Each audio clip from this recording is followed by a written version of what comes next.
Hello and welcome to IndiePod, an indie games podcast, your weekly source for all the indie games news you need to know. This week we have one solitary news story before, of course, we hop in to News Cram. Got a whole bunch of new stuff. God bless the crowd, your listener questions. And that's about it. But before we get into you make it so enticing. You're like, and then we just give up somewhere around the end there, you know. Yeah, definitely. We've talked it's enough. like we're recording this on Easter, so you got to give up at some point. You know what I mean? It's true. Like, it's whatever, bro. It's whatever. Indie But pods before were we get born. into any of that, my name is Vaughn Hyde, and I'm of course joined by my illustrious co-host, the biggest of average, Josh Boys. How you doing today, big Josh Boy? Doing well. A nice, lazy Easter Sunday.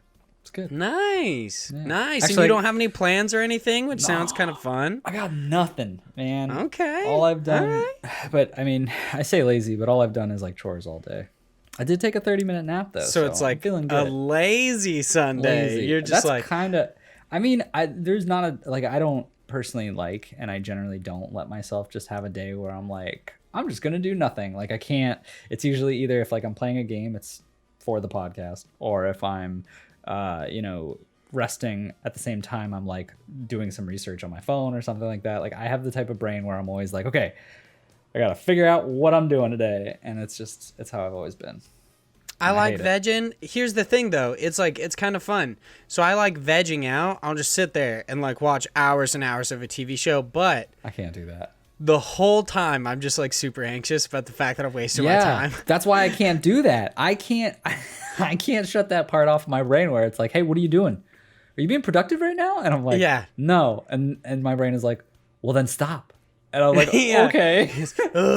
Yeah, you're just constantly like, I'm just like, bro, I don't want to get up. Like, that's what I always tell my wife is like, getting up from the couch is the hardest thing. I can accomplish anything the world sets in just have front to of me, get but I past gotta that. just get off the couch, kind of a deal. Like, it's so annoying. But yeah, the entire time I'm on the couch though, I'm just like, there's like an existential dread that I'm just like, I have to be doing something right now, but I'm not going to. There's something so strange about those little mental blockers that keep you from doing things. Like there's times where like I'll look at my inbox, like email, and I'll look at an email and I'll be like, there's such an easy response to this, but I'm just like, I don't have the energy to do this. I Like feel why? like it right now. Why don't I have And the Gmail energy? even gives you like the suggested ones, and you're just like, and nah. you're like, oh, I can't even do this. And it's like, why can't I do this? I don't understand.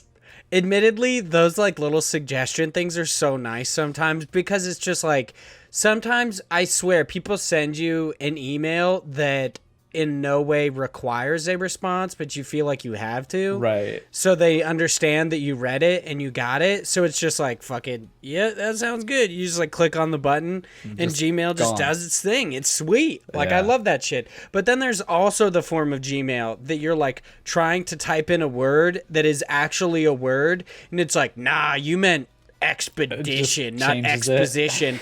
Yeah, it like acts like that word doesn't exist. And I'm like, what? Stop. Fucking quit. Or like the autofill on fucking Google.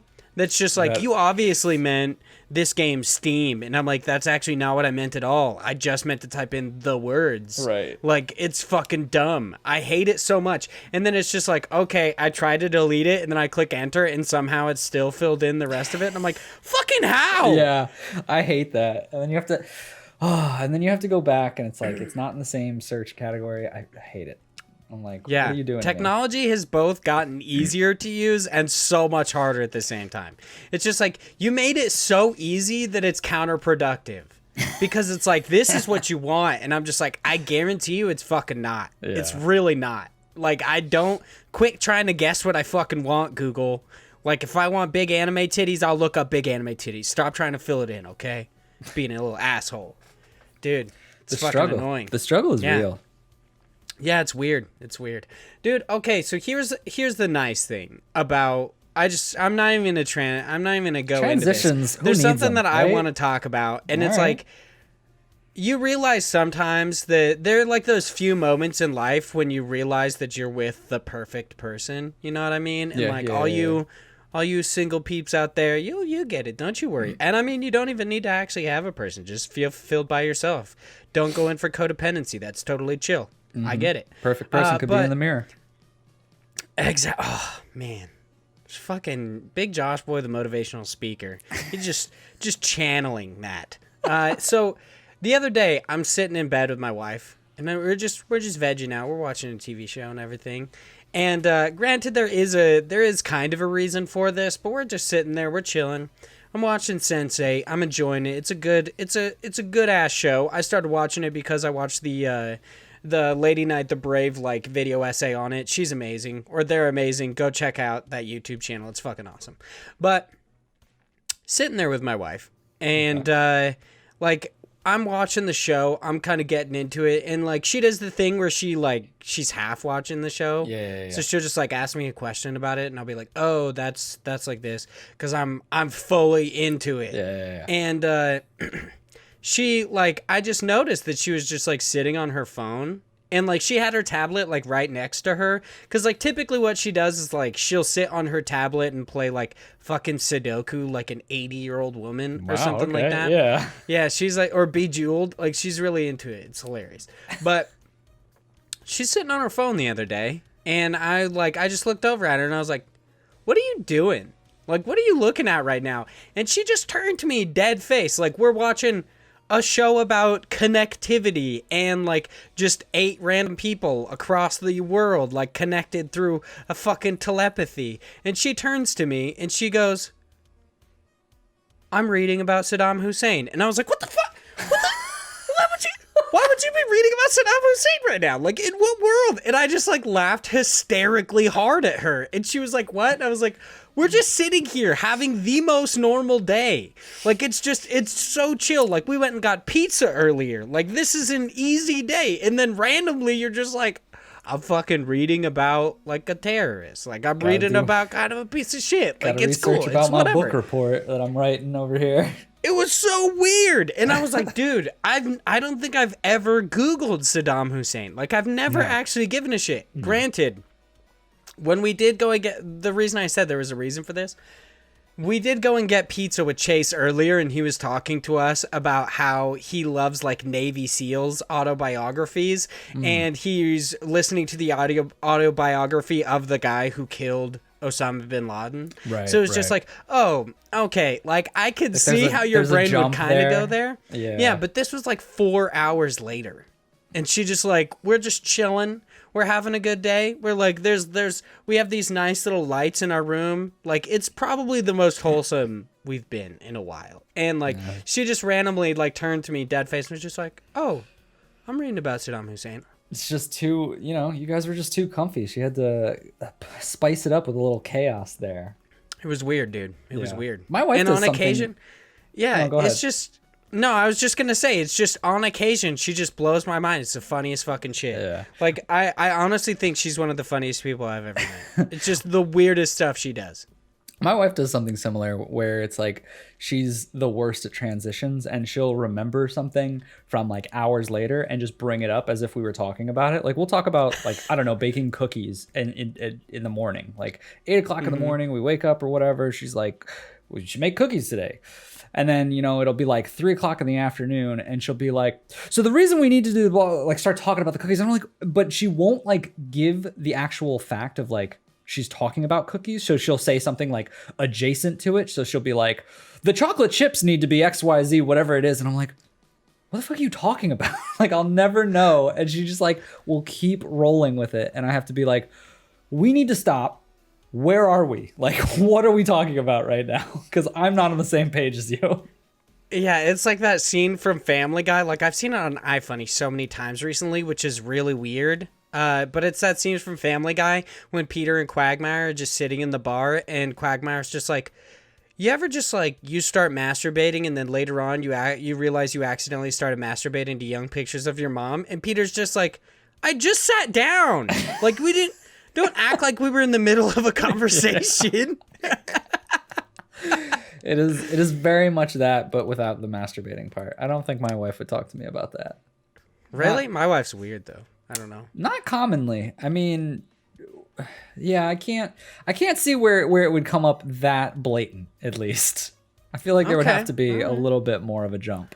That had to be build up. By the way, if you saw me looking down, you're looking at the video thing. I think I just got a text from like my mom or something that said I got fucking summoned for jury duty. I'm not happy about it. I don't even vote for this reason. That's not true. I actually just don't vote because I don't believe in it. But yeah, it's kind of weird. I would elaborate on that I'll elaborate on that in a different episode. Tisk. Vaughn, this episode, of course, we've got to get into our housekeeping. Please check out our developer interview that goes live the day after for patrons, 2 days before for plebes. It is with the EverTried team. Of course, they are developing EverTried. Seemingly, the game is being developed in collaboration between two teams, so that's why they just went with EverTried team.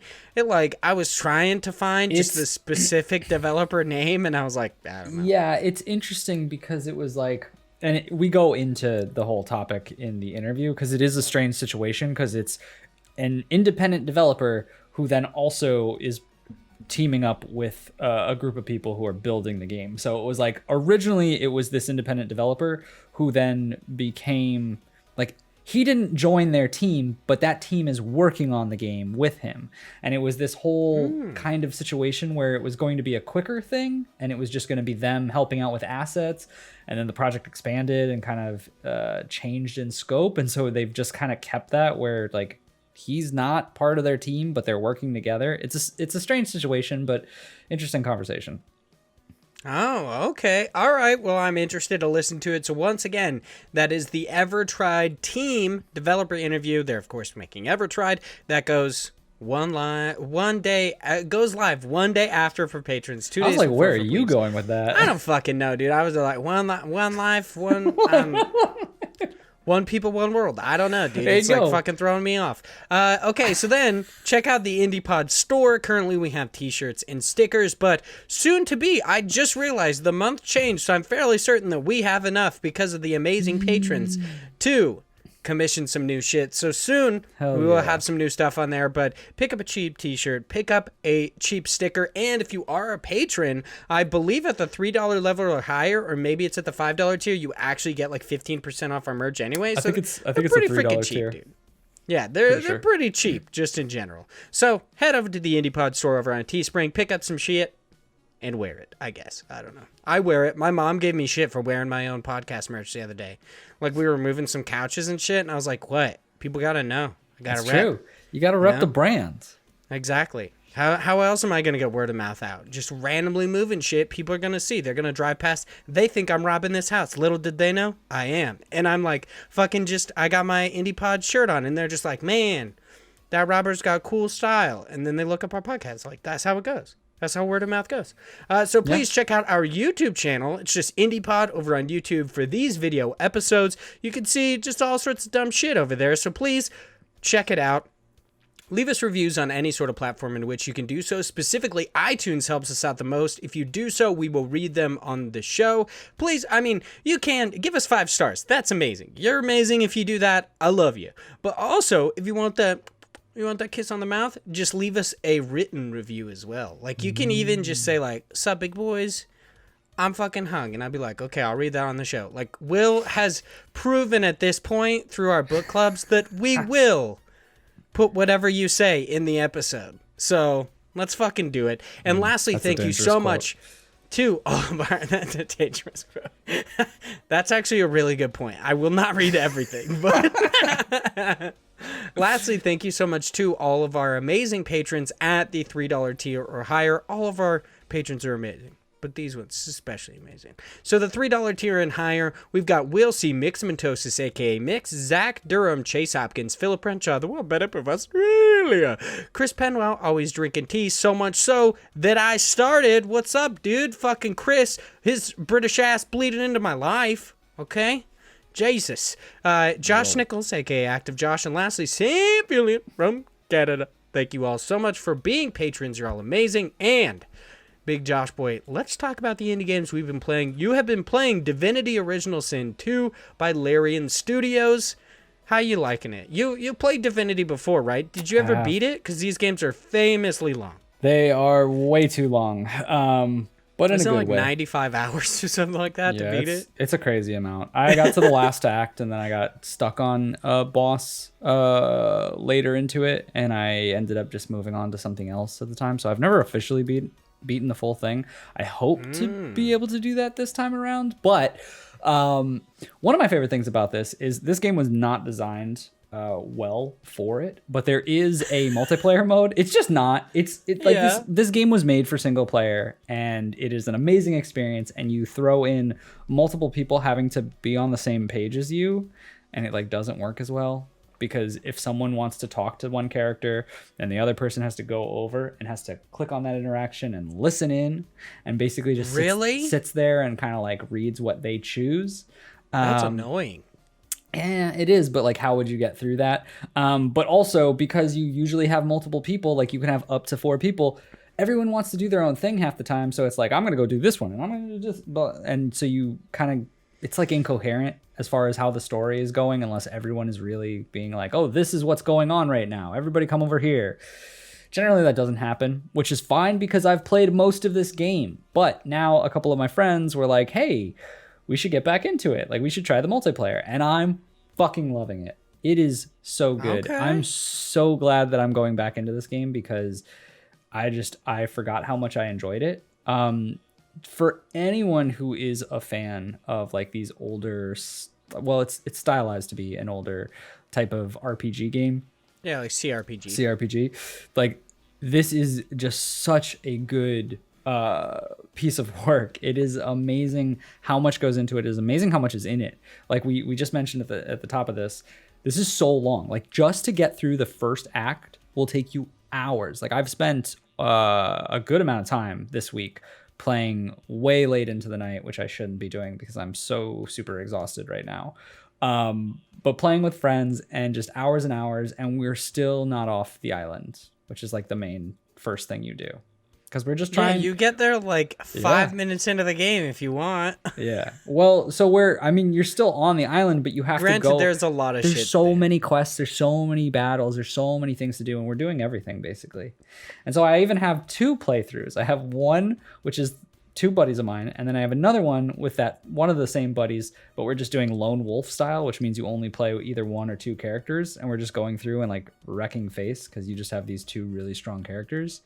Yeah, the lone wolf ability like increases your damage because you don't take companions or something like that, or increases your experience, some shit like that. Yeah, you have increased AP, which is action points, so the amount of times that you can do certain attacks. You have +1 to like every stat that you would put in. So if you put 1 point into Constitution, it would be 2 instead because it just doubles. Okay. So it makes you a lot stronger because you have less people to deal with things. But for that run, we're basically just going genocide run, and we've literally just killed everyone. It is so ridiculous. And my friend, he's so funny. He's like, oh, do they have spell books on them? He's like, we should kill them. So we like basically took out everyone on that island. We'll interact with them. We'll be like, all right, let's do your quest line. We'll get some experience. We'll be like, now let's kill them. And just every time, it is ridiculous. But man, we're very, very well stocked and prepared because of that, though. I will say, killing people in the early game of that stretch is actually pretty good.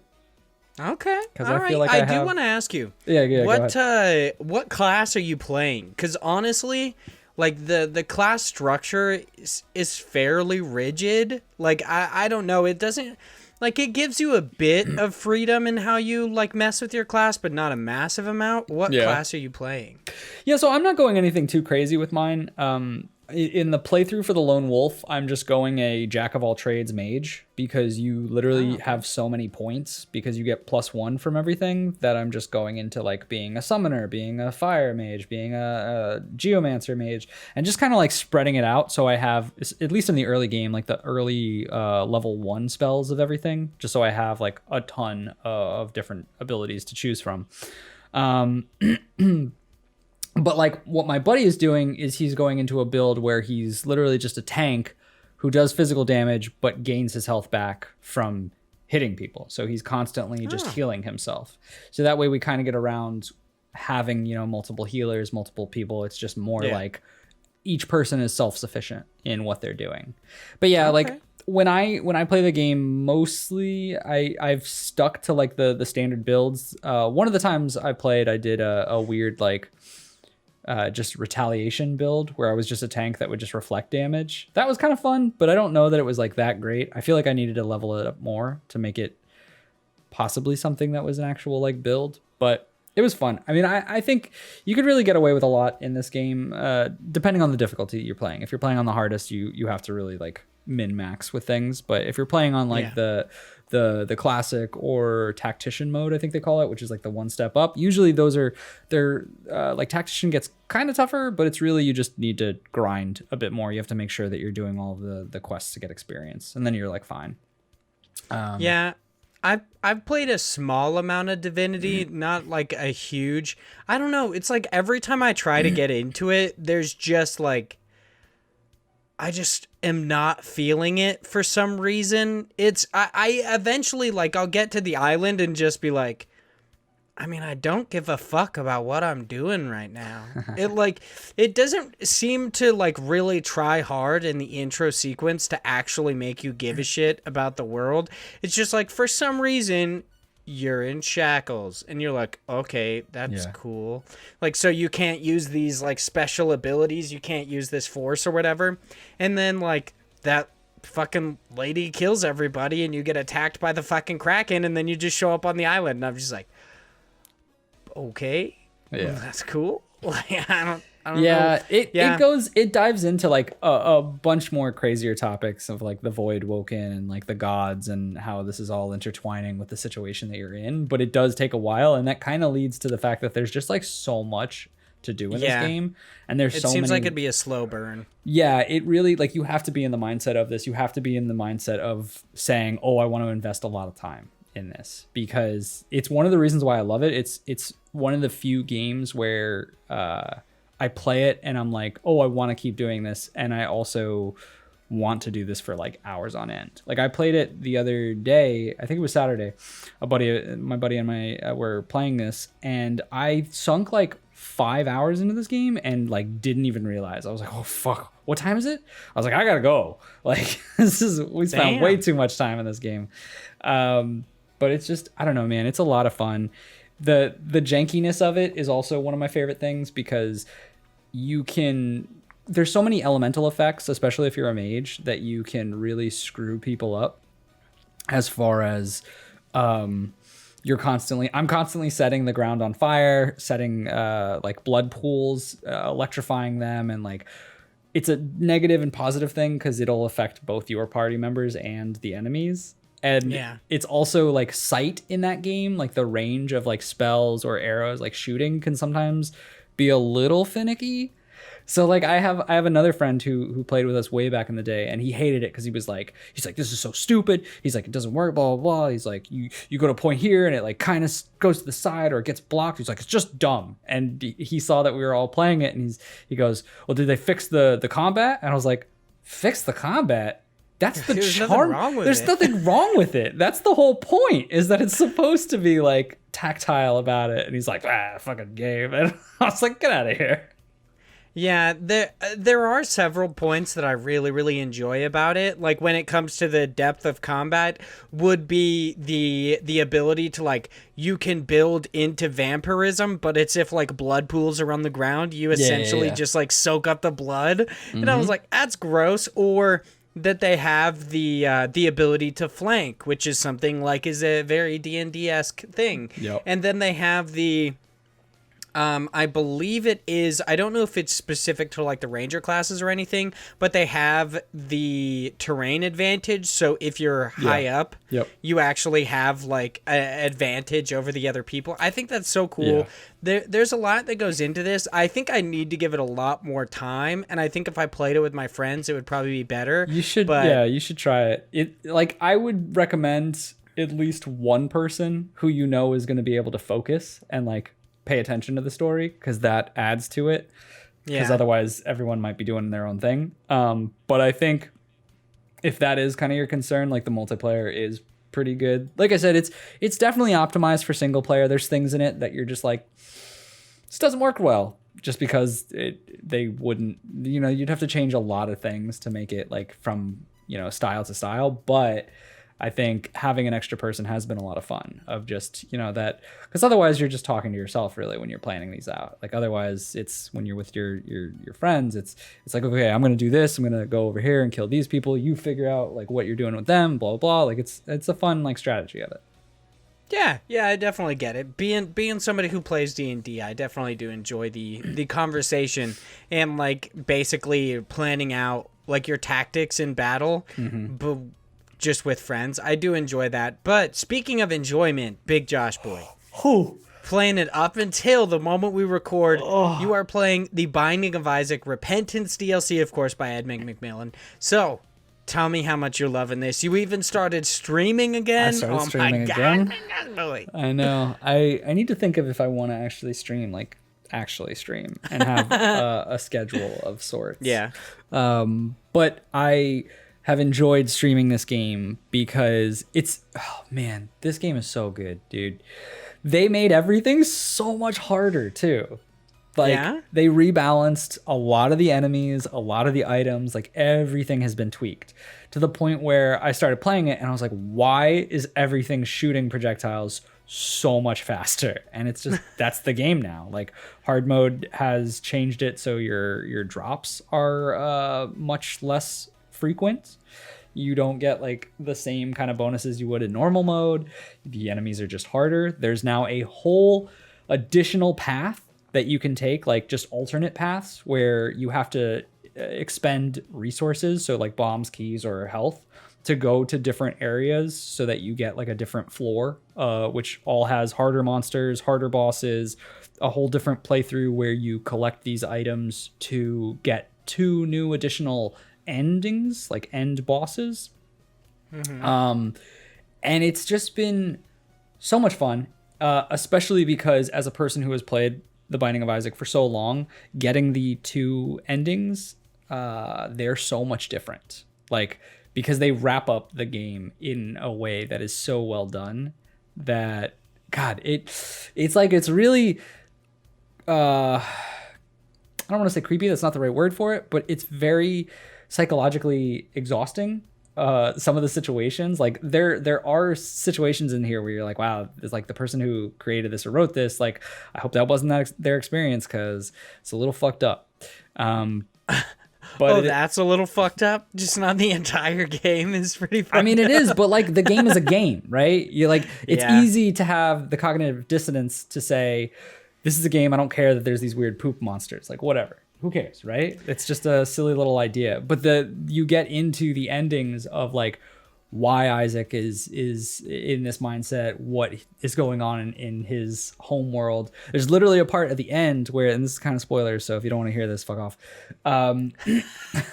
Where you get to walk through his home, and it's so, I don't know why, it's just really cool that you're like, oh, this is above the basement. Like, this is above I've ever, like, you never get that piece of like the, the story or the feeling, the environment. Like that part was so cool to experience for the first time.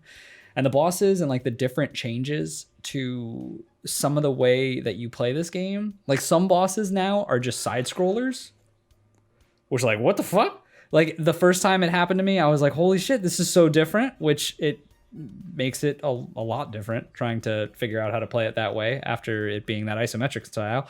But like, you're playing some fucking Meat Boy ass shit. Yeah. But I don't know, man. It's been a blast to go through here and to actually, I said this before on my stream where I was practicing for Repentance, of just like playing it again to kind of like get the jitters out or whatever you would call it. But I was saying that I'm glad that I'm no longer going to be good at the game in a way.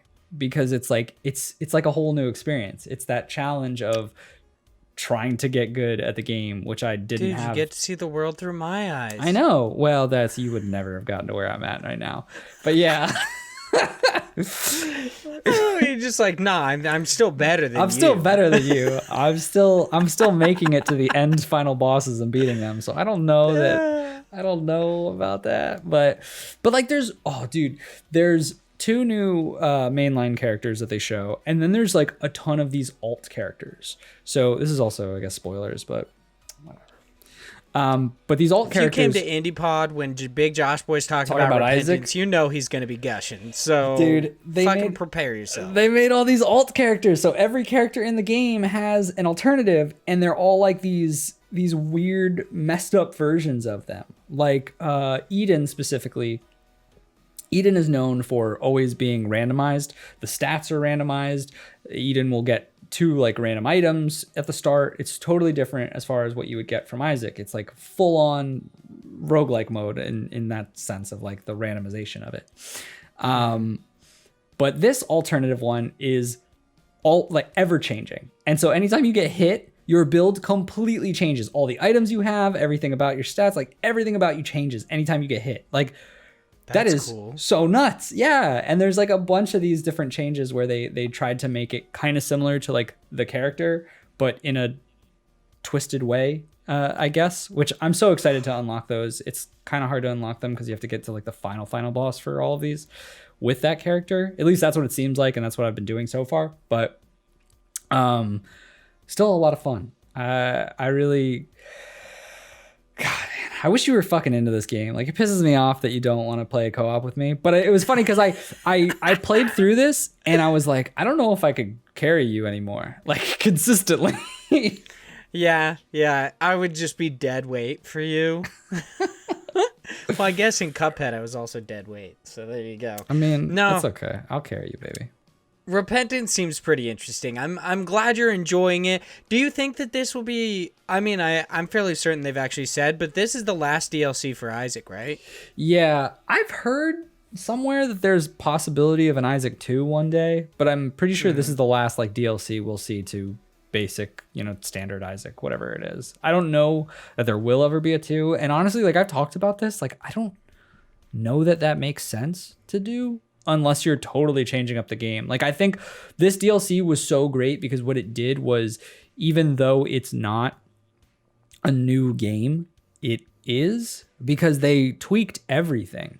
Like there's still the same base mechanics and the same base like path that you would take for a lot of the characters and a lot of the different bosses that are out there, but now there's like this giant just amount of new content that's like slapped onto it, but also all of the items and some of the mechanics, like the attributes, the base stats, have been tweaked entirely to fit this new DLC. So it's just like, it's not a new game per se, but it is, right? Like it's a new... I get what you mean. Like my only experience with that would be like in original Destiny, when they put in like the Taken King, it changes everything. Or in Destiny 2, the Forsaken DLC, they basically take everything that existed beforehand and not only added new content, but changed everything to where it's just like, you can't really do what you did before. Yeah. It's different. So it's interesting because there's a lot of items that have been nerfed. There's a lot of items that have been buffed. There's a lot of items that have just been changed. And then there's also, like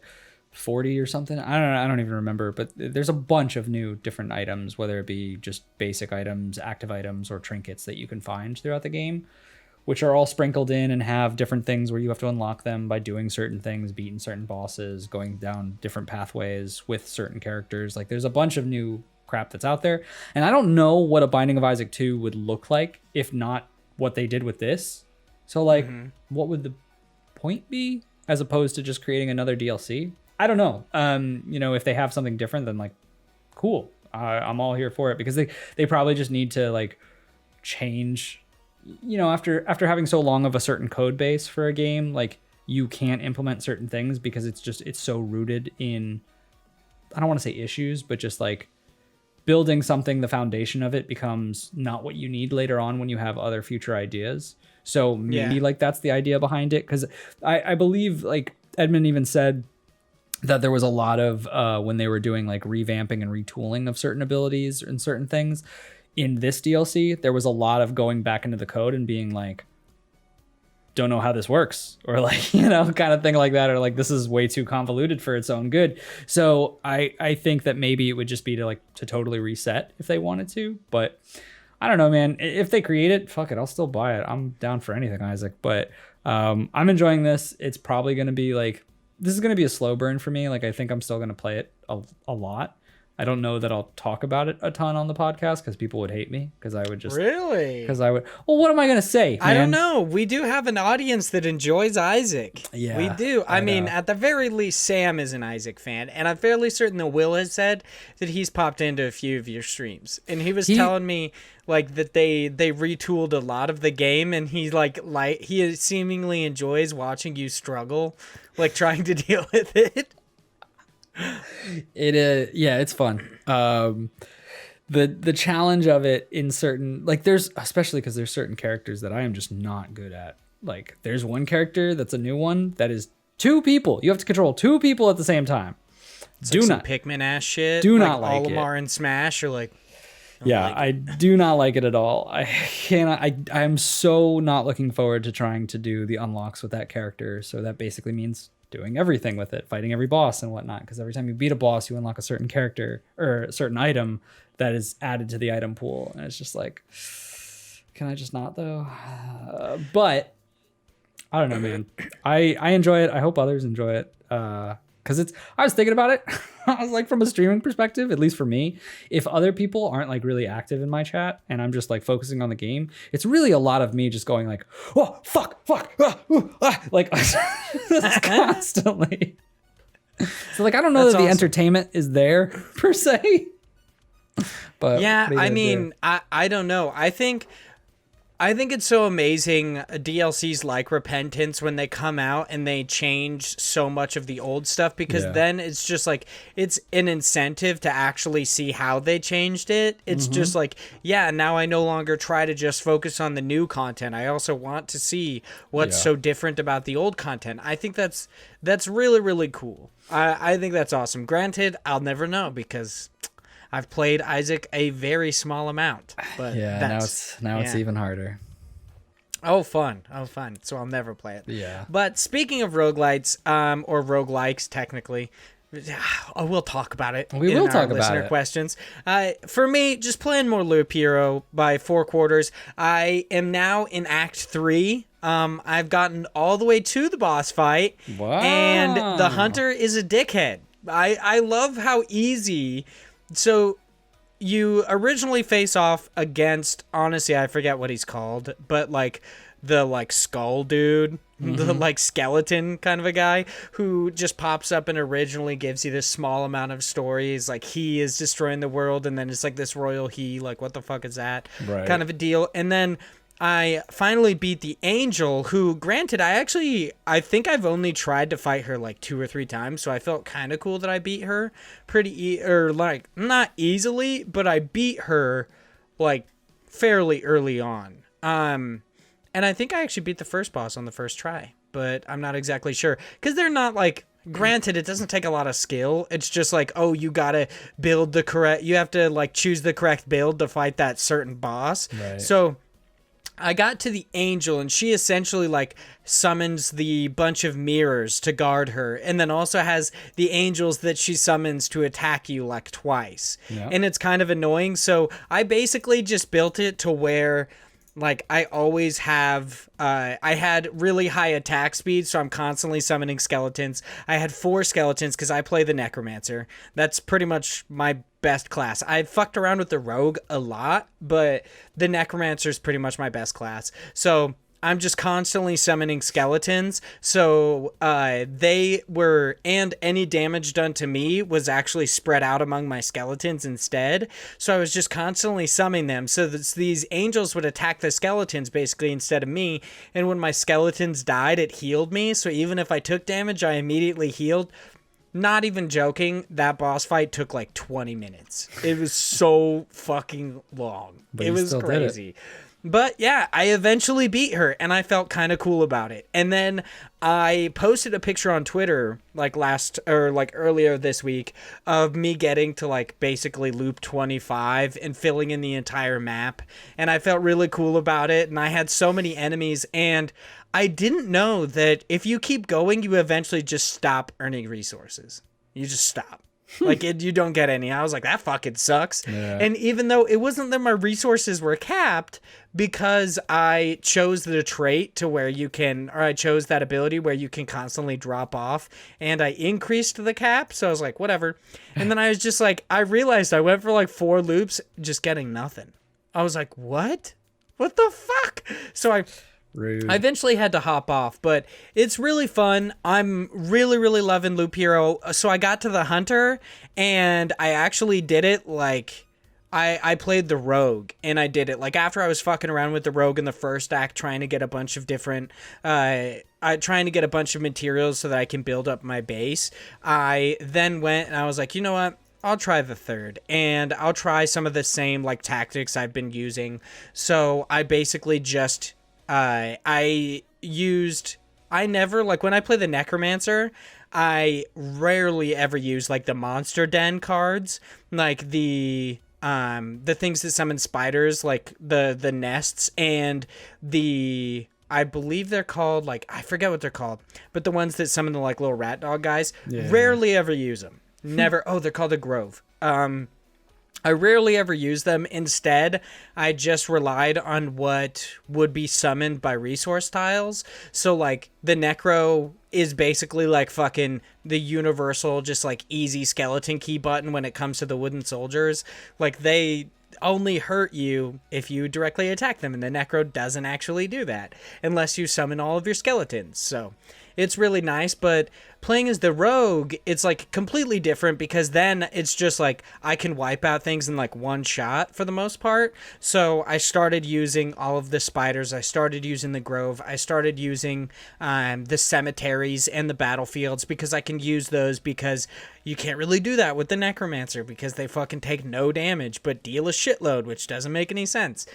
And I really love the differences in play style. The thing that really blew my mind is so have you played the game anymore?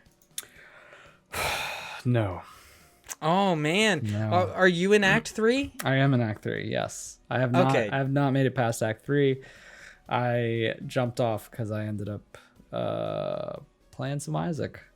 Ah, okay. I mean, the Hunter's a bitch too. He's a fucking asshole. I'm sure. Let's I'm be sure. real.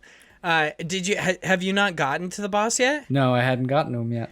Oh, okay. So basically his deal is that he also summons these like spectral dogs who have black holes for stomachs, and when you kill them, they go into like this astral realm for like 2 or 3 turns, or like for a little while, and then they get summoned again. And so he's very much the Necromancer, but also does damage, and it's fucking annoying. It's super annoying, because his whole deal is basically my Necro build, where he's just like, my dogs take damage, and then when they're dead, if I take damage, I hurt you, or like all sorts of fucked up shit. Like, it's all about forcing you to fight someone else, which is really annoying, because when the dogs are alive, you can't attack the Hunter, and then when the dogs are dead, it actually kind of fucks you, and it's like, oh, it's so annoying. But I got there as the Rogue, and he just fucking wiped the floor with me. I think I got him to like half health, which I felt cool about, but yeah. It was fun. But did you ever get the Outpost card? I don't think so. Okay, all right. So basically, if you build the, I think it's the War Camp, you get the Outpost card, which is like a T formation, and any fights that you get in on those, it will have like soldiers help you fight. But the detriment to that card is that any I think it's yellow or orange items that you get on those tiles, they take them as payment. So it kind of sucks, but if you play the Rogue, you like never get any stuff outside of going to your camp. Right. So it's really nice. So I fucked around with that, but I messed around with it on the Rogue, and I was like, this is really nice. Like, I'm going to use this on my Necromancer, and it's really going to help. It does not, actually. Turns out, if you go across one of these Outpost cards as the Necromancer, apparently other people are not super fond of the fact that you raise the dead. That's and they think it's hilarious. kind of creepy. Yeah. So they'll attack you. And I was like, are you fucking kidding me?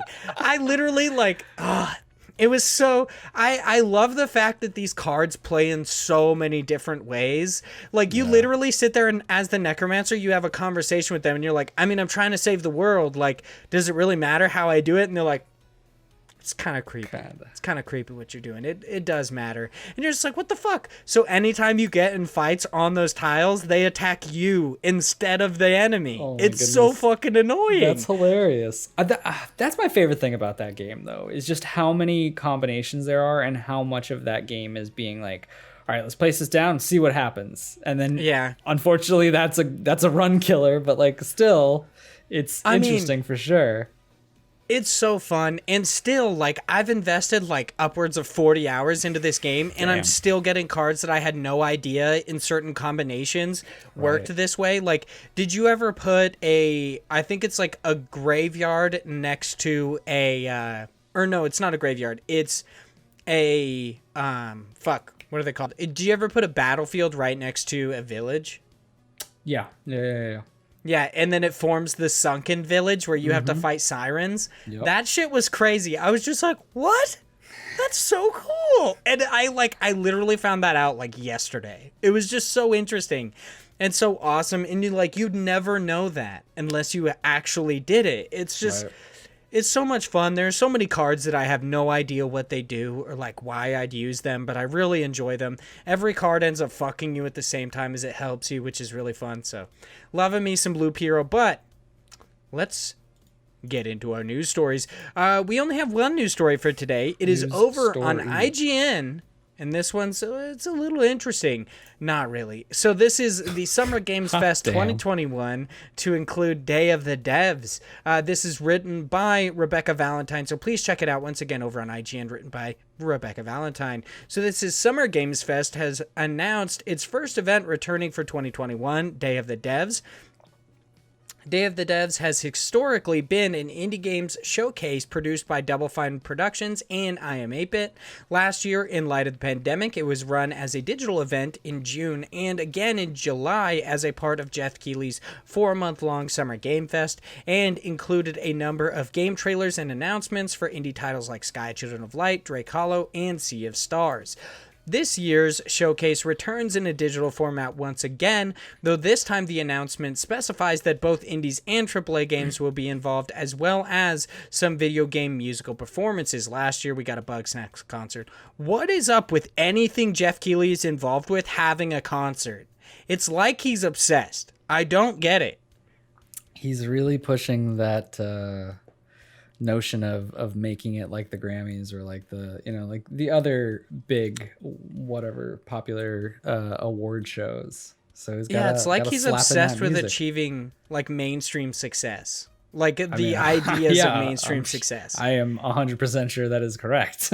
It's so weird to me. I'm just like, every time when he had Green Day, everyone was just like, why? See, the thing is, like, having a concert makes like, it's not a thing that doesn't make sense, right? I think there's a lot of like video game music. There's so much good music out there. But then you're like, oh, we're doing a show for video games. How about Green Day? You know how connected they are to video games, right? And you're like, they just got a new track in Guitar Hero. They just yeah. You're like, oh. Okay, like, why don't you do something like the Undertale concert? Or, like Final Fantasy does a ton of concerts for their type of music. Like, there's so many things they could do that way. And it could be just the same as, the mainstream level, like, oh, you got to have a concert slapped in there. But, like, make it connected? I don't know. Anyway, that's a weird tangent. Make it related. No, that totally makes sense. The Bugsnax concert definitely seems to make sense as well. So, right.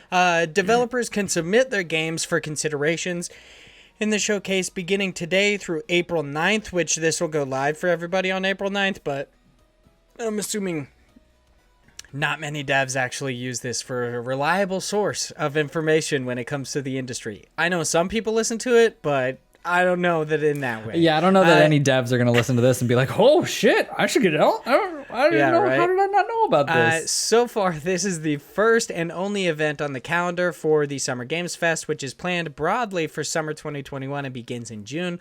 Although the official Twitter has indicated this year is likely to be a bit condensed from last year, unlike 2020. E3 is also in the cards for this summer, but it is remaining firmly as a digital event. Once again, please check this out over on IGN, written by Rebecca Valentine, because I read the entire thing. So please head over, give them the click. But are you excited for Summer Games Fest? I am, especially because they said it's going to be a bit more condensed, because I do enjoy having this idea of a E3 like, time period or like window of this is the big time where a bunch of people are going to try to push all their cool games, their cool whatever new tech, whatever it might be. And I think it makes sense to have it in this obvious time because it makes it more predictable and more accessible in a way where the individuals are expecting something to happen, so they go out of their way to find it, right? The Summer Game Fest last year, and a lot of things last year, because E3 got blown up, because COVID, because a lot of people had no idea what they were doing. We had like 3 months or so of just like everyone having their own convention, their own little thing, and it's like, oh, we're going to talk about 3 hours of whatever it is, and like everyone had one, and it was so exhausting to keep up with. And it's one of those things where like being excited about games shouldn't be something you're exhausted by. Like even from like for us, because we have to constantly, like I had to try to always be like, oh, what's coming out now? Do I need to reach out to these developers? Do I need to whatever? But like even from just a consumer perspective, I feel like it's exhausting, because you don't like who would realistically, from an outsider perspective, if they're just like a casual, just like I like to play video games, who would know that any of this shit is happening? Because it's just always happening. And yeah, like who would tune in for 4 months to see this? Like it's hard enough to tune in for the entirety of E3, and it's like a week. Like less than a week, I'm fairly certain. It's like, it's fucking absurd. For 4 months, though, I would be like, nah, dude. Yeah, because like, that's how we were. Overshot your welcome. That's how we were. Remember, we were like really excited. We kept watching like a bunch of them, talking about a bunch of them, and then like later into like the last month or so, we were like, all right, wrap this shit up. Like we got it. We get it. Yeah, it's just, there's definitely you outstayed your welcome kind of a thing, where it's just like, at this point, you're reaching the bottom of the barrel, bro. Like, what are you doing for 4 fucking months straight? Yeah. Like, I love those months that are just barren, and you're just like, is this why that happened? Is this, like, we get 0 fucking game news because they're like, let's talk about this shit for 4 months? You just like, stop. Yeah. Just stop. I think it's interesting because the biggest thing about this is like, what is happening with E3 then? Because now we still don't know. We're at it's really supposedly in a couple months. Yeah, we're at a really like wild west of game conventions at this point, because everyone's kind of doing their own thing, and there's no real like E3, say what you want about it, of it being bad or there were issues or whatnot, but at least it was like that one cohesive, like, this is when we're going to do these big crazy events, right? It was nice because it still had that clarity and that specific time frame that people knew. And obviously games still came out and conventions came out around that, and it didn't have to be specifically that time, but like without that one giant, this is the E3 of games, so to speak, you really don't know. And I wonder what's going to happen if there's going to be a ton of these different ones that just become the norm, right? You just always have your Summer Games Fest. You always have your whatever wholesome Christmas time wholesome snack thing. Like if that's always going to be just the thing, and maybe that's better. I don't really know, because maybe then eventually you'll get the predictability of understanding that like these different companies or these different people have certain set times. Sure, whatever. But like as of right now, like they just kind of pop up and you're like, oh, okay. Which, it's a weird thing to complain about, but I don't like the fact that, one, there's probably people who have no idea this is even going to be a thing. And so it just makes it, it makes recognition a lot harder, because when you had something like E3, like people were tuned in, right? And if you think of indie games and those games that were able to get on the show floors or were able to get into the conferences and showcase their games there was a high level of accessibility and visibility to them, because so many people were like, oh, it's E3, I gotta watch this. And now it's just like pick and choose. Yeah, it's very weird. Like, the games industry in COVID times is so weird, because beforehand it was like we knew when to be excited, we knew when we should be. It's like, oh, this is when we're gonna see amazing things. And granted, there were some lulls, but you always had something to look forward to. And you'd think, like, going full bore the other way, where it's just like right now, technically we don't have any one time, and we don't really have any significant lulls in time, because there's always something awesome to look forward to. It's like, we've always got another showcase. There's one like every fucking week. It's absurd. Like, you'd think that would make you excited all the time, but it's the exact opposite, where you're just like, granted, I know nothing of anything that's coming out. Like, there's the Future Games Festival, which I knew nothing about. They're just like, it's like nothing is given time to breathe before another thing happens. It's just exhausting, like you said, and it should never feel that way. Like, being informed in the games industry should never feel truly exhausting. It should make you excited. Right. And it just doesn't feel that way right now, where you're just like, there's not a massive amount of information to go around, but even that is just so crammed down your throat 24/7. It's just like, bruh. Yeah. Can we fucking chill for like 5 seconds? Like, let's not get on this. I'm really interested to see how it pans out, though. It'll be... Yeah, me too. It'll be fun. A condensed version. He's like, you know what? 3 months. I'll be like, dude, no. Get out. But if he does it, like, I'll give him 1 month. 1 month is the longest you could do. And I think it's awesome the Day of the Devs is also going to be part of this. So it's like, it might get a little bit more recognition, and people might watch it, because the Summer Games Fest is a bigger name. So I think that's cool. But all right. So we have covered this one news story as much as humanly possible. So it is time for us to hop into News Cram. So News Cram is our weekly wrap-up segment where we, the hosts of IndiePod and Indie Games Podcast, cram you full of all sorts of indie games news. This week, we got a quick news story for you. Our first and only quick news story comes by way of The Gamer, where it's reported that Deliver Us the Moon, God of Roboto, and Wargroove will all be leaving Game Pass on April 16th. So head over, play those games if you'd like to. I loved God of Roboto. Josh had different shit to say about it. And hey, I didn't Wargroove seems really cool. Like I like how I say like good. shit about it. I just didn't say it was amazing. Wargroove looks really, really cool. I like haven't played it because I'm not a huge fan of tactics games, but it does look really, really cool. Apparently, if you're a fan of Advance Wars, it's very similar to that. So check it out. Now on to some new stuff. Our first 9 items in new stuff come away to Nintendo Life, where it's reported that, and several of these written by Liam Doolin. Good to see he's working, he's churning shit out, he's doing his shit, you know? My man. It's good to know you're still out there, Liam. I'm so happy. So over on Nintendo Life, where it's reported that fighting game Rivals of Aether by Dan Fornes is getting 4 new community-created fighters, which will be dropping in late 2021. Those look really cool. All 4 of them, like original designs made by the community. Super awesome. That's cool. That action-adventure game Turnip Boy Commits Tax Evasion by Snoozy Kazoo will be headed to the Nintendo Switch and PC via Steam on April 22nd. Hell yeah. That physics-based couch online fighting game Stick Fight the Game by Landfall West is available now on the Nintendo Switch. The 2D action adventure platformer Moon Raider by Cascadia Games is headed to the Nintendo Switch on April 23rd. That indie publisher Numbskull and Limited Run Games are joining forces to release physical editions of several of their titles, first of which will be arcade top-down hack and slash game Battle Axe by Bitmap Bureau on April 23rd. We talked about that way back when it had its Kickstarter campaign. So that one looks pretty interesting. So be excited. That reverse horror game Carrion by Phobia Game Studio is getting its free Christmas DLC on Nintendo Switch and Xbox One, which adds a brand new level to the game and is available now. I wonder that I wonder if free DLC goes for Game Pass, right? Like, would you automatically get that?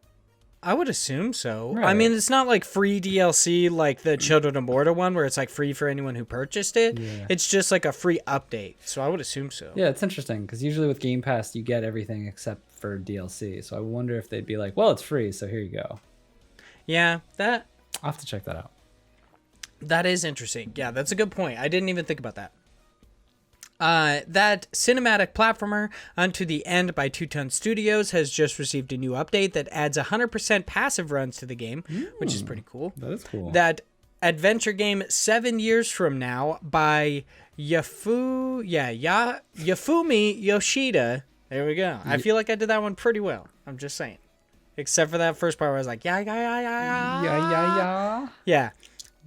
Fuck, I said ya, by the way. It's ma. It's an M. Wow. Fuck me. You, how'd you screw that I'm up? just so dumb. So this is Mafumi Yoshida is headed to the Nintendo Switch and PC via Steam on April 28th. Once again, just because this is the name thing, the game is actually 7 years from now, so check that one out. And lastly, that stealth horror game, Hello Neighbor by Dynamic Pixels, is headed to the Nintendo Switch, PlayStation 4, and iOS sometime this summer. Now over to Polygon, where it's reported that Wacky Warfare Simulator Totally Accurate Battle Simulator by Landfall, as of April 1st, has now released in its 1.0. This release includes an addition of a multiplayer mode to the game and much more, so that's pretty cool. Apparently, it's got more maps and multiplayer, so that's pretty interesting if you like tabs. Now over on Twinfinite, where it's reported that Realistic Chemistry Simulator, that's how they explained it on their Steam page, but it's a brewing game, like brewing beer. I feel like I should make a point of that because it's called Brewmaster, but I was like, people might not get that. So Realistic Chemistry Simulator Brewmaster by Auroch Digital is coming to the PlayStation 4 and 5, Xbox One, Xbox Series X and S, Nintendo Switch, and PC via Steam sometime in 2022. Cool. That sci-fi thriller Deliver Us the Moon by Koeken Interactive is headed to the PlayStation 5 and Xbox Series X and S sometime soon, with a free upgrade to all to new platforms for all those who already own the game. And lastly, that open world air combat game, The Falconeer by Thomas Sala, just received a new update, fuck me, titled Atoon's Folly, which adds the ability to play as a pirate, new pirate-themed missions, side quests, and much more. Now over on IGN, where it's reported that open universe exploration game No Man's Sky by Hello Games has just received another free update. This one's titled Expeditions, and it adds new rendezvous planets, which allow you to embark on new expeditions with your friends, the ability to call your walker down from space, and much more. Now over on The Gamer, where it's reported that breakdancing game Floor Kids and Metroidvania Bloodstained Ritual of the Night are headed to Stadia, yet no release date was given. That RPG Disco Elysium The Final Cut by ZAUM is getting a physical collector's edition through IM 8-bit, which includes a hand-painted mine totem sculpture, a seemingly like cloth map. It honestly kind of looks like a mouse pad texture. It's really weird. I wasn't exactly sure. Weird. And the article did not tell me, so I just went with cloth map. Right. And much more for a mere... Okay, how much do you think this thing costs? How much do you think? Like, knowing how much collector's editions cost, how much do you think this one costs? I don't know, 100? $250. What? Yeah. Oh God. It's a steep price. Whew. That's a bit much for me. And lastly, that action RPG Maneater by Tripwire Interactive is getting a new DLC titled Truth Quest, which will continue where the game story left off. Truth Quest is set to release sometime in Q2 2021. And to round out the group, over on GameSpot, it is reported that games retailer GameStop, this one really threw me off because it's GameSpot and GameStop. It's like I always accidentally type one or the other when I mean the other. So it really got me. But games retailer GameStop now has a plethora of Among Us plushes for pre-order with an official release date of July 1st. These cute little astronauts come in 3 different sizes with 3 different prices. The 3-inch plush will cost you $6. The 9-inch plush will cost you $17, and the 15-inch will cost you a whopping $30. That's actually not that much for a plush considering it's 15 inches. So that's pretty dope. Now that we have gone through all of our awesome stuff, we've been blessed with so many indie games news stories. Dude, I'm today's a weird one. I can feel it. There's a little bit of a funk in the air. It's there. I'm like not even joking. I'm really starting to think I'm dyslexic because I have such a hard time reading, in general. But ever since I turned on the like dyslexia font style in Loop Hero, like I read that shit like no other. I'm just like blazing through it. I got no problems. But like before I was having such a problem, so it's like maybe I am dyslexic and just didn't know it. Like I've never known it. Shit's weird, dude. Shit's weird. I guess so. That's rough. It's time for us to hop into God Bless the Crowd. This is when the biggest or average Josh boys find something awesome for us to talk about over on crowdfunding sites, and we do just so. This week, like many weeks, we hop over to Kickstarter to check out a game called Mother of God. This is a hard one. Vokabulantis. Maybe it's Vokabulantis. Vokabulantis. I have no idea. I don't even know if they actually say it in the trailer. So. I think it's Vokabulantis. Motherfucker. Like vocabulary? Yep, it is. It's Vokabulantis. That's exactly what it is. Because it's about them not having the ability to speak. Yeah, you got me there. Anyway. I also don't know how I got Volca because there's no L there. Motherfucker, I'm just dumb. I'm just stupid. That's okay, so man. Vokabulantis, this is a stop motion and love-driven co-op platformer adventure set in a broken world inspired by language, oozing story, action, and puzzles. The developers of this are looking for $82,323. They currently has, as of the time of this recording, $67,696 with 1,307 backers and 11 days left to go. To get it on the ground floor, there's actually several tiers that are kind of weird. So they have the early bird that you pay $12, but you only get 2 copies of the demo. You don't actually get the game, and you get 2 times high-res digital wallpaper. To get the actual game, you got to pay $30, but that includes 2 copies of the game. So you and your friend can play together. It's just like what would be like A Way Out or It Takes Two. So granted, I initially thought the $30 price tag was a bit high. I was just like, I don't know, but it's like, yeah, it's basically $15 each. It's one for you, one for a friend, kind of a deal. So you could go in this with a friend. Like I've heard you talk about that in the past, how you've done with your friends with Kickstarter. So Big Josh Boy, how you feeling about Vokabulantis? Since apparently that's how it's meant to be said. I think this looks good. I think that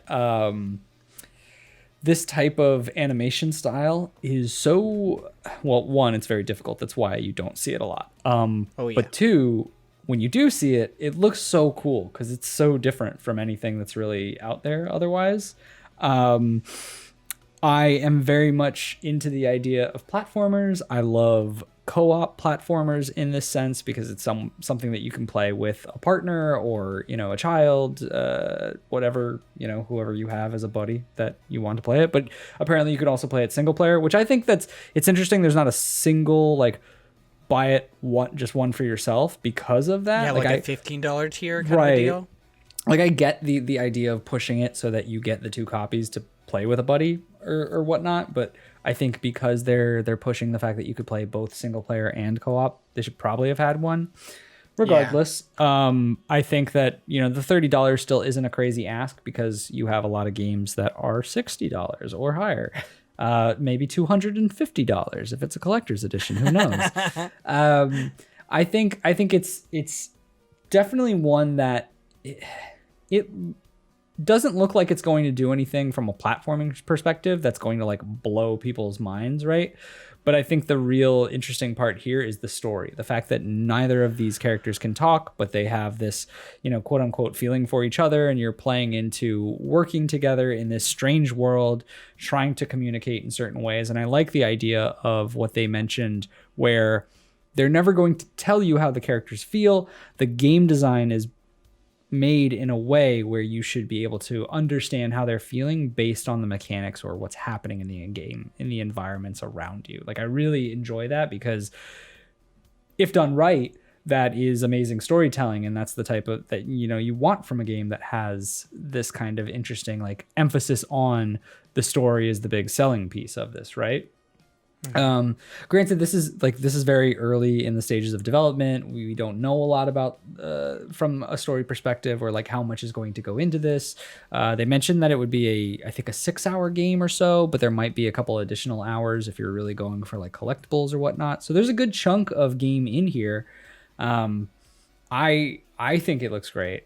It does, from what we've seen, there's not too much craziness in the world. It just seems like you're at a junkyard for a lot of what the scenes are right now, which is kind of my like, I want to see more. But like in the 2D stills, there's a lot of different other environments that are shown. So it's one of those things where I think it's just that it's early stages of development and you kind of have to just be either along for the ride and take their word for it that it'll look different, right? The normal Kickstarter trope. Yeah, I went in assuming, like, after I watched the video and they had just, like, the few environments and then they capped off the video with several, like, stills, the concept art, I had assumed that what they had done in the video was actually all they currently had done. I was like, okay, that's probably why they didn't show more. So, yeah, I definitely agree. It doesn't seem like it gets too complicated, but I would also assume that this is, like, early game stuff. Yeah, so we don't know. It kind of... Yeah, I mean, it could be like fucking movies where it's like all shot out of order and weird stuff and you just don't know how it goes. But yeah, the stills, since you brought them up, look really, really cool. The world seems really, really odd. Granted, like you said, it does seem like it seems pretty boilerplate, but other stuff we've seen, like how there's this one still of like what seems like an eye staring out at a fish. Looks kind of interesting. It almost makes me think that this is like, it's all meant to be a story leading up to finding out that it's like, it's actually you trying to work out your emotions. Like it's a person. They're working through everything. Like the world they live in is like a Meet Dave scenario or some shit. I don't think that's the movie. But there's the movie where like Eddie Murphy plays an alien and like there's like a bunch of little people inside of his body controlling him, like that one. Like, it seems like it might be that, I'm going to be honest. I'm just going to take a random guess and say that's probably what the story is going to come to. But I still think it's really awesome. I like the deal of basically the entire driving force of this game is trying to get to a point where, like, these characters' mouths have been stolen, kind of a deal, and they literally cannot speak to each other. And they're going through the game trying to find ways to communicate. I think that's really cool. Granted, we didn't get to see it, but I like the idea of kind of like that weird distance mechanic that you would play like in Gauntlet or Diablo when your friend gets to one side and you get to another and they can't go any further without you. And this, it seems like the actual platforms in the world starts to like disintegrate if you're too far apart, and I think that seems like a really cool concept. I don't know how it'll work, but I think that's really interesting. And it should be said, the stop motion just looks fucking cool. Like, it just looks awesome. I really just, I looked at that part and I was kind of blown away to the point where I was like, maybe I will back this game. And then I saw $30 and that I'd probably have to play it with another person. And I was like, probably not, but it looks cool. It looks cool. So yeah, I think it's totally worth it. I think everyone should check this out. If not just to see some dope ass stop motion animation. Yeah. Like, it just looks really, really cool. Granted, their like release date, their estimated release date is December of 2024. I would assume that's generous, like, because stop motion takes a really long time to make. So I mean, 2024, it's like, hey, it's a while you got away. 3 years. Yeah, that's a while away. You got 3 years, but also I would just say to anyone backing this, just be prepared for this to take a while. Yeah. Like, I mean, obviously 2024 is a while, but it's just a while be prepared. anyway. This is one where you need to be like, okay, do I have $30 to just kind of to set aside and then just forget about it and never think about this game ever again until one day you're like, oh damn, this game came out, and you just play it and then you enjoy it. Like, that is the way to do Kickstarters like this, because 2024 at its, minimum is still it's a long ways away. Yeah, this is the, like, you need to approach this from the, like, drunk me purchasing sober me presents kind of a scenario where you're just like, when you get super drunk and you buy something on Amazon and then it shows up when you're sober and you hope it's not a $500, like, Baby Yoda statue, that it's actually just, like, I don't know, fucking margarita mix or, like, a comic book or something. You're just like, thank you, drunk me. I'm so glad you were thinking of me. Like, you definitely need to be able to forget about it. Yep. Like you said. But Vokabulantis looks really, really cool. I've basically covered all I wanted to talk about. Josh, do you have anything else that you'd like to hit on before we move on to our listener questions? No, it's escaping me who originally in our Discord brought this one up. I wanted to give them a shout out, but I've been trying furiously while we've been talking to find it through our Discord, and I can't for some reason. Oh, really? Yeah, I don't remember who did, but we did hear of this through the Discord, so I just wanted to thank them, even though I can't personally thank them because I'm too dumb to find the conversation, unless I vamped for long enough for you to figure it out. I mean, dude, like, I'm scrolling. I don't really know. I mean, granted, there is the, like, issue of our Discord where we really do not have conversations in the correct places. So it'll be like, check out this indie game, but it's in the general chat. It's just like, I don't fucking know. I'm pretty sure that's what happened, and I keep trying to go through, and I'm like, where is this fucking link? Oh well. Yeah. Anyway, but thank you. Make sure you join. Oh, here we go. I found it. It's Zach. Zach, thank you, Zach. Yeah. Brought up upcoming Kickstarter game by the people who made Felix the Reaper. It's all stop motion animation. Vokabulantis. Yeah. So it looks really, really cool.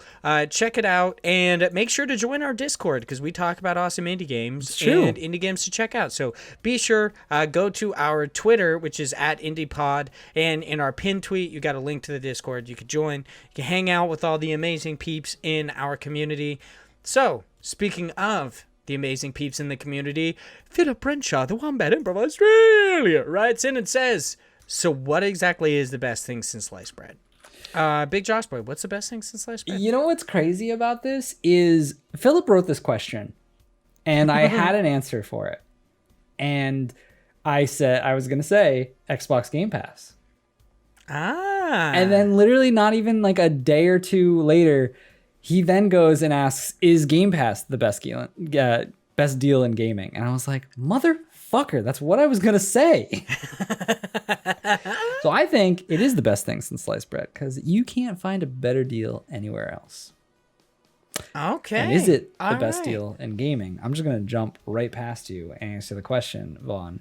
Is it the best deal? You just heard me. You know it is. Don't be a dummy. I mean, it has been noted. It has been etched in stone by their active Josh. It's true. That Game Pass is the best deal in gaming. I kind of want to get a clip of him saying that. Like, I want to steal it from one of their episodes and just play it occasionally on our podcast whenever we start talking about it. I kind of want, oh man, I want to get like a soundboard for our podcast of like random clips and things that we've said in the past. I should work on that. It would be so funny if like we had a soundboard, but none of them were actually sounds from the person. It was all just like from us, or it was like Chris mimicking Josh, how he does. Where he'd be like, Xbox Game Pass. Just Chris saying Xbox Game Pass, or like it's the best deal of gaming, but trying to mimic Josh. We'll be like, what do you think about that there, active Josh? And it's just Chris being like, Xbox Game Pass. That'd be great. I would love that shit. All right, that'd be awesome. For the listeners, you know what to do. Start sending in our ways. Start sending in mocking ways of things that we say, so we can build out our soundboard of ourselves. Okay, all right. I would love that. The best thing since sliced bread. Ooh, dude, that's a hard one right there. Okay, because here's the thing: we've always known sliced bread, so we've never had that epiphany moment where it was like, oh my god, I now no longer have to cut bread. But also, here's the deal, though: like now sandwiches are all hard to make. Like it's kind of like the world has forced you to portion control versus before. I imagine somebody made a loaf of bread and then they were just like, fuck you, I'm gonna eat the whole loaf right now, and just made a fat sandwich, you know what I mean? So it's like, fuck society, bro. Like, let's just go back to normal bread loaves. I was so mean? confused with where you were trying to go with this for a good portion of this explanation. I was like, what could he possibly be talking about? No, I just mean like the idea of best thing since sliced bread doesn't exactly make sense for our generation because we've never had like unsliced bread, or like if you did, you deliberately purchased it that way, kind of a deal. Or those weird people that now like have gotten really into baking bread during COVID. Yeah. Like I don't get that, by the way. What's up with that? Do you think those gluten intolerant individuals are like, they hate that saying? Oh, probably. Yeah, 100%. They're just like, I believe it's called like celiac. Yeah. They're just like, fuck y'all. Like, just take your sliced bread and shove it up your ass. Like, God, I'm sick of you. I can't imagine being gluten intolerant. That would suck so much. I'd be the type of person who would have that intolerance and just be like, I'm still eating this slice of pizza, and I would just like shit my brains out because there's no. Yeah, dude. My wife has recently gotten to the point where she's like, oh, I'm lactose intolerant, and she's like, I'm gonna just try to stop eating as much cheese. And I was like, fuck that. I was like, if I ever got that, I would drown myself in cheese. Like, there's no way. Oh yeah. I'm like 100% sure that I'm lactose intolerant. I'm just like, I don't care. And like I was like, my body was already destroyed before. Why does it matter? Like, my poop hasn't been solid for decades. Like, why do I give a shit about it now? Let's just drive this shit into my grave. Like, I don't care. So there you go. Xbox Game Pass is the best deal in gaming, by the way. Wow, that was a great explanation as to why. One. Yeah. I don't transition. know of any other better deals in gaming. Like, you've always heard that Humble Bundle's really good, but let's be honest, like often enough they're just trying to get you to buy Humble Plus or whatever it is. So it's just like, nah. It's often that with Humble Bundles, I want one game and then all the others I don't want. And I'm like, yeah, I don't even know if this is a good deal because I'm just getting a bunch of like filler content. Not to say. And it's always in the last tier or whatever, where it's like if you spend $15 or more, you get this game, and you're just like, fuck me, like it's a $20 game, and it's $15 here, so technically it's cheaper. But then I also have just all of these games that I don't give a shit about. And granted, it's still for a good cause in a lot of cases because it's going to charity. You know, a lot of that money. Yeah. So, like, I can't knock it, but like, you know, Game Pass is better. Come on now. 100%. It is better. It's definitely better. So Will C writes in and says, "Hi, champs. Can you refresh my memory and explain the difference between a roguelite and a roguelike?" Big Josh boy, that's definitely for you because I'm just like, one is hard and then the other one is not as harder. Yeah. No, they're both hard. There's not as hard. Tough. It's just like it's hard and then there's harder. Yeah. Yeah. Or one is hard and one is impossible for me to ever beat. That would be the difference. So it all stems down to an old game from the 1980s called Rogue, literally called Rogue. Yep. And it was a dungeon crawling video game that came out. And a lot of what roguelikes and roguelites are is basically just using a lot of the ideals and mechanics that came about from that game. So it's very similar to the idea of a Castlevania, right? Or a Metroidvania, I'm sorry. Like we pull, similar tropes from Metroid games and from Castlevanias, and those have become what is a Metroidvania. It's the same with roguelikes or roguelites. The difference between a roguelike is, and it's really easy because it's always going to be based on that game Rogue, and it's whether it is like it, meaning it's very, very similar or it like has the same attributes, which is generally attributed to it being very hard. You always restart and you have like the same base character. There's no forms of progression. It has that, in some cases that, procedurally generation type aspect, but you can also see that in roguelites. But roguelite, the main difference is that it is a lighter version of Rogue. So it is just there might be a form of progression. There might be, certain aspects that are a little bit easier or certain tweaked changes, but they still have a lot of the similar mechanics pulled from it. And there's also people who will go back and forth about like, oh, that's not exactly what it means, or that's, there's other elements to it and blah, blah, blah. But that's the simplest way to think of it. Roguelike is just, it's closer to what Rogue was, the 1980 video game, and Roguelite is, it pulls certain mechanics, but it's not a fully like exact replica in some regards. I usually just equate it to, is there progression or is there not progression in it?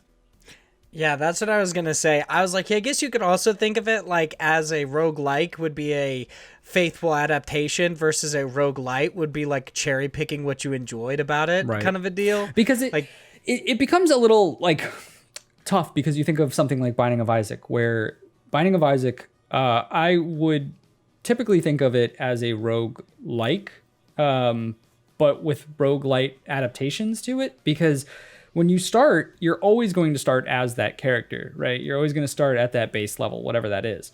But there is a form of progression because you are constantly gaining different bosses that you can find. You're gaining new items to add to the pool of variability as to what you might get in a run.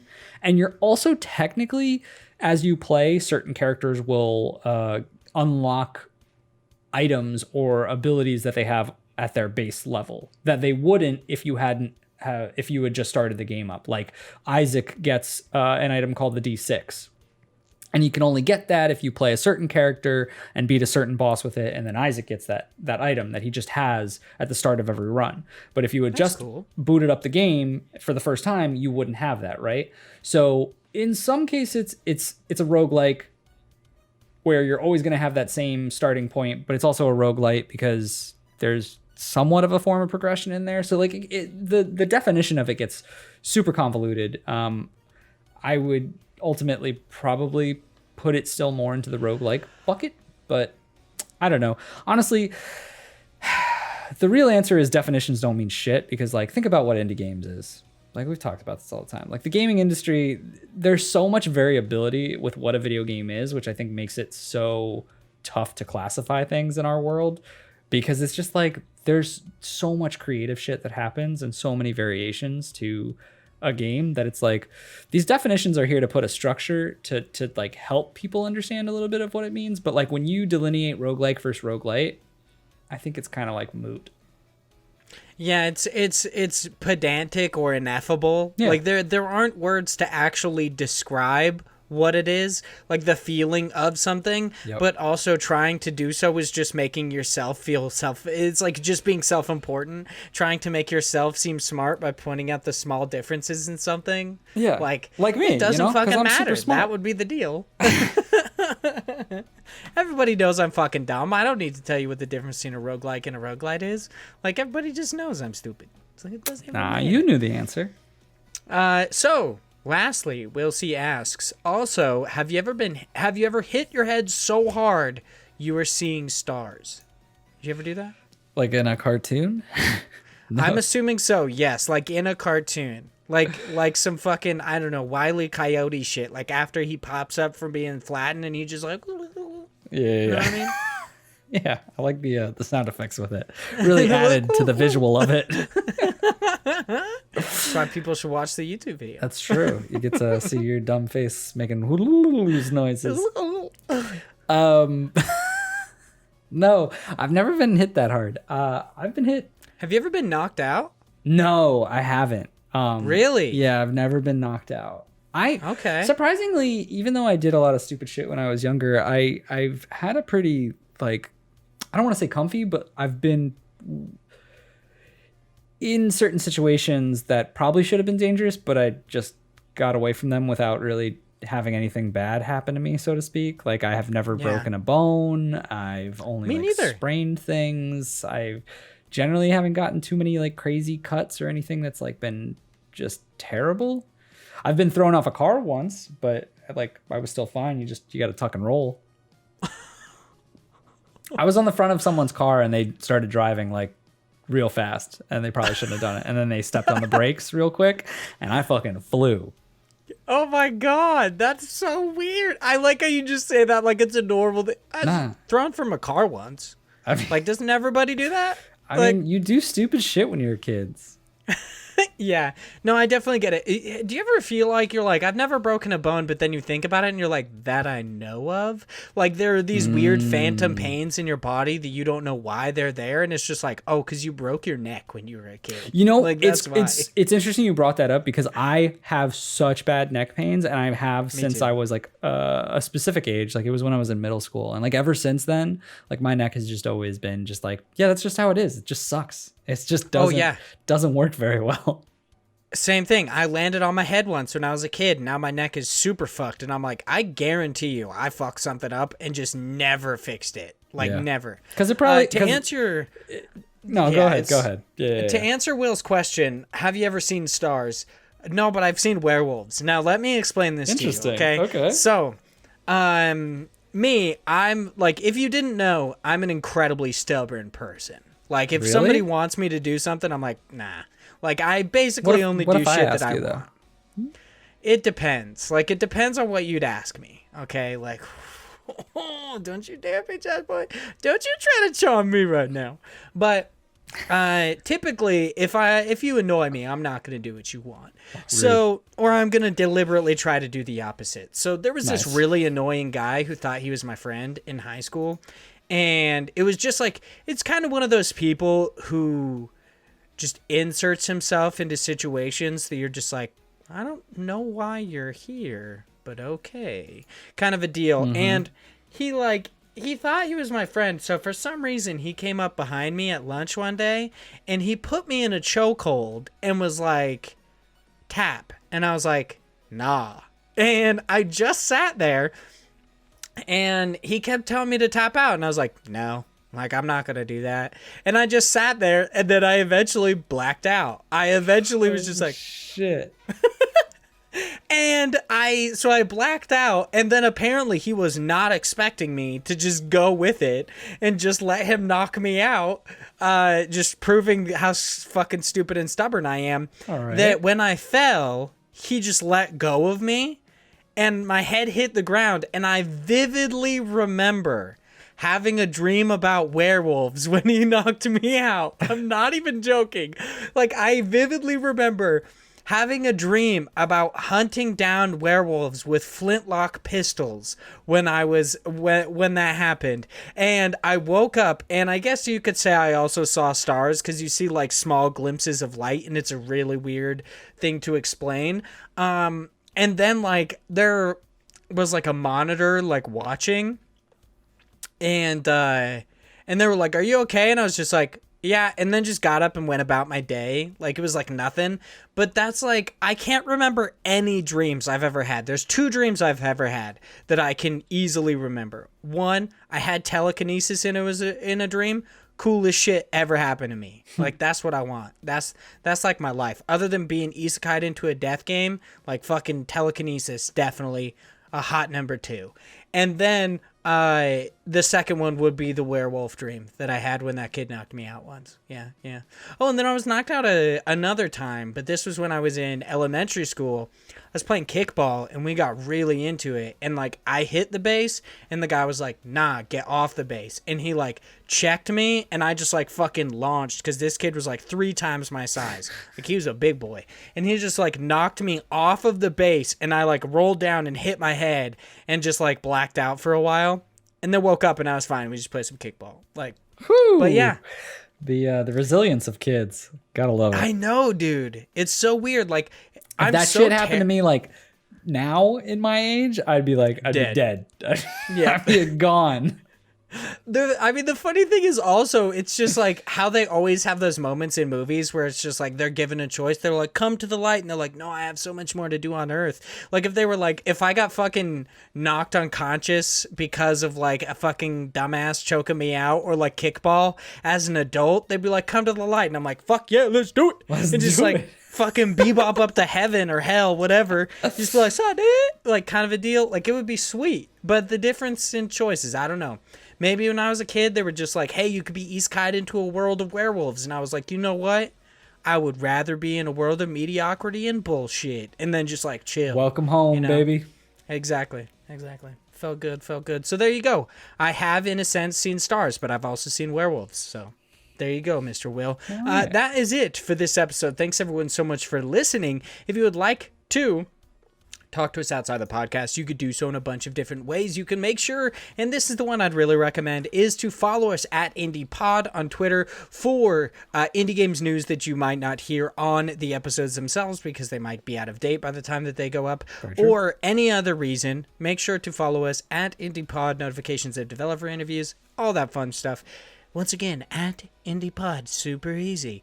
Follow us over there on Twitter. You can follow me, Vaughn, at Hyde Legion. That's HYDELEGION for all of my bullshit notifications of when I go live on Twitch. Playing some Neo right now. It's a lot of fun. Having just random people hop in and tell me I suck ass at games, it's a lot. It's fucking choice. It's some prime cuts there, and I'm enjoying it. I literally, like last night, I cheesed a boss by running around a rock and just poking him with a stick. I'm literally not even joking. It's exactly what I did. Sounds legit. And in my chat, there was a argument between two people about what the definition of a cheese was, because technically the developers both put a big rock in that arena and put a stick in there. So it's just they did it. Yeah, they gave you the tools you needed.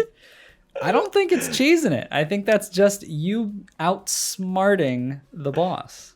And then there's Darf, who's just like, Vaughn, stop fucking with the rock. Just fight him. Get good. And I was like, I think you, having watched me play Dark Souls 2, would know that there is no get good button on my body, bro.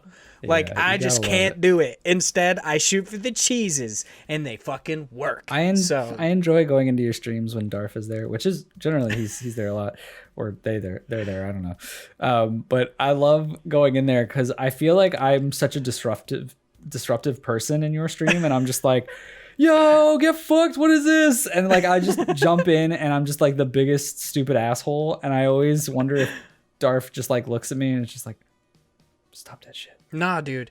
Darf is like you, but not doing it for fun. Yeah. Like Darf leads me into ambushes because they think it's funny. Like kind of a deal. And I'm just like, why would you do this to me? I can't believe it. And it's like I keep listening to them for no reason. Oh, yeah. Like they've it's kind of like Stockholm syndrome, where like they've led me to water so many times that I've been like, I trust you. But then they've also backstabbed me so many more times that I'm like every time they say something, they're just like, oh, head into that room. There's a really cool treasure there. And I'm like, is there? Like, is there though? I don't know.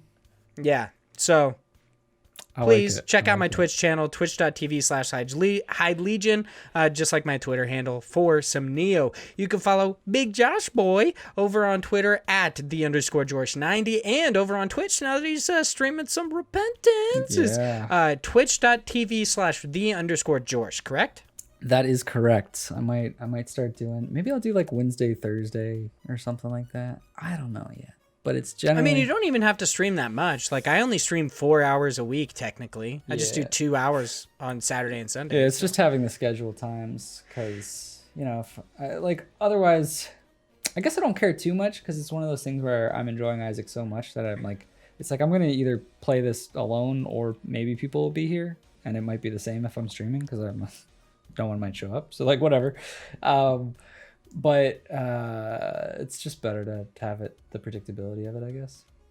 I don't know, man. I'm too lazy for that shit, though. I don't know. It's kind of like if you set a schedule, then you're gonna stick to it, kind of a thing. That's what it is. I had to choose some days because otherwise I would never stream. Right. I'd just be like, I don't really want to play Neo right now. So instead, I've got Saturdays and Sundays, and it's like if I really need to do something, I like had to get some homework done, so I didn't stream like last week or something like that on Sunday. Right. But yeah, it's nice. I like having the predictability of a stream. Plus, like, it's the fun thing of like, you will always stream to no one will ever be there if you're not predictable. But it's like, to become predictable, you also kind of want to have somebody there to constantly like banter with. Right. It's like you stream to no one until you eventually get someone, but it's just so annoying to get no one for the longest time. It's weird. It's kind of one of the things that always, like, I go back and forth of like, do I want to stream? And it's like, well, I don't have anyone consistently there. And it's like, well, that's because I'm not consistently there either. And so it's like, it's this back and forth of being like, do I want to do this? I don't know. Maybe. Nah. And I'm just like, whatever. Fuck it. I don't feel you. All right. Dumb All right. Well, problems. maybe you'll get some more Twitch streams from that there, _George. Twitch.tv/the_George. Anything that you would like to call out other than that? No, I don't think so. I think that's pretty much, I think we both have pretty busy lives right now. We haven't really done too much outside of this, but eventually we'll get there again. All right. So lastly, once again, our housekeeping, please check out the EverTried team developer interview going live this Wednesday, one day after for patrons, 2 days before for plebes. They're going to be talking about their game EverTried. Check out the IndiePod store where you could purchase our t-shirts and stickers super cheap. Check out our YouTube channel, just IndiePod over on YouTube. For these episodes on video, check out Josh's Everhood and Omori reviews. They're awesome. Speaking of reviews, leave us reviews on any sort of platform that you can. Specifically, iTunes helps us reach a wider audience. And lastly, speaking of the audience, thank you so much to all of our amazing patrons at the $3 tier or higher. We'll see Mixumatosis, aka Mix, Zach Durham, Chase Hopkins, Philip Renshaw, the Wombat Emperor of Australia, Chris Penna, always drinking tea, big boys, always drinking it. Josh Nichols, that they're active Josh, and lastly, Sam Filliot from Canada. Thank you all so much for being patrons. You're all so amazing, and we will talk to you all next week. Bye, y'all.